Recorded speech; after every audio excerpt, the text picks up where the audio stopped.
Really excited to be here for the launch of Improvement Cymru today. Fantastic to have such an amazing network of people you can build relationships with, you can learn from, and just all come together for the benefit of the patients and families, really.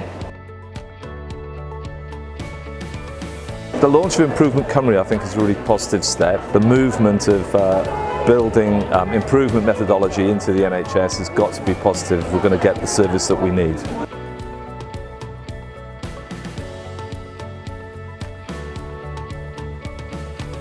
So this morning at the launch of the Improvement Cymru Academy, we asked everyone 2 questions about what they need next on their improvement journey, and we have been overwhelmed with responses, as you can see.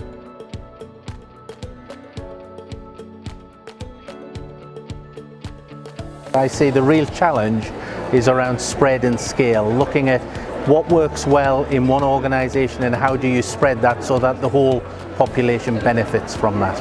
I think improvement is absolutely vital for Wales. If something really works well, we've all got to adopt it. We have got to have the evidence, we've got to have the drive and the ambition to improve our services on behalf of our patients. So for me, resilience is an important factor. It means sometimes you may have to turn to others to support you.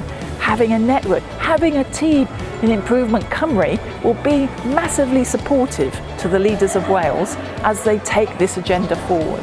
You have to take the ideas and have a willingness to try it out in your own patch. I think we've got great opportunity here.